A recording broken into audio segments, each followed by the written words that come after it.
And welcome back. This is Mr. Owings. We are working in Ozaria for JavaScript, and we are going to be using our while loops as we've been encountering them, and our new comparatives. So we have these splinters. This is from our character we were just introduced to, Snick Rep, and we only have 3 totems, so we need to use our comparators to determine when it's safe to use them. So he's saying we need to put code in here. We already have defeated enemies variable, and while it's less than 3, so until we've defeated 3, we're going to keep doing this. So, first thing we're doing is we're checking to see if the distance to the hero, we're going to get that distance, and that's important. So if they are, let's look at if, right? Thinking about our if then, what would be our if then on this? If we have one, if we move right and we're right here, and we're targeting this one, he's going to be less than or equal to than 2. So if enemy distance, I'm going to copy this because I'm going to probably mistype it. It's less than or equal than 2. Then we need to think about what we want to do. So let's think. It's less than or equal to 2. Let's open a curly bracket. And what do we want to do? We're going to want to cast Earthwave. Right? Because we're going to defeat the enemy. And then we need our hero to move into the new location. So hero move up. And that's going to be 2, since we're going 1, 2. And then we need to target the new one. So we need to set... we need to set enemy to... Let's just copy this. Remember, you can always copy snippets of code that need to be reused. So in this case, we're going to do that again.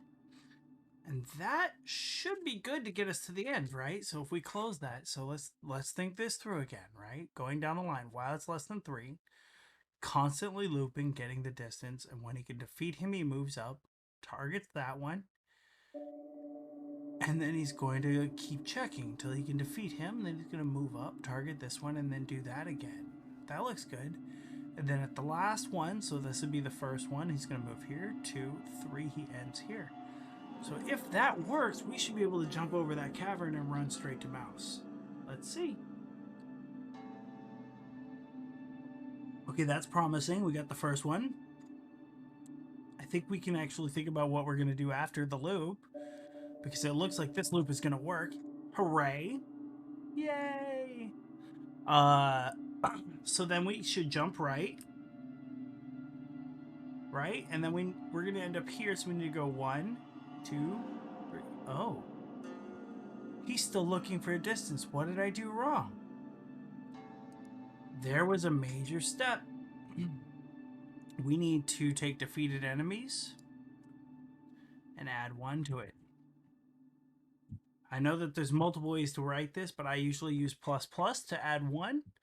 And then that should, let's make sure that he's changing the number.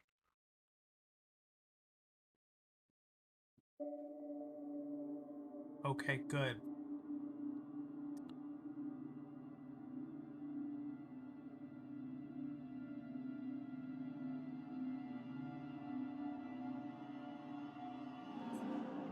He should stop, or he should jump over now.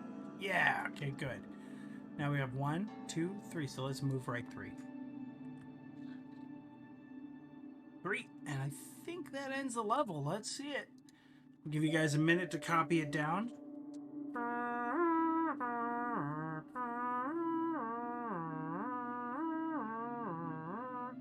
I would be copyrighted if I did the Real Jeopardy theme, so you're gonna have to live with these sounds.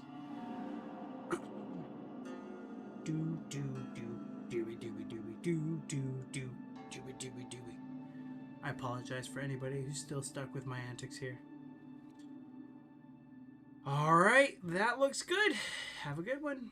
See you on the next one.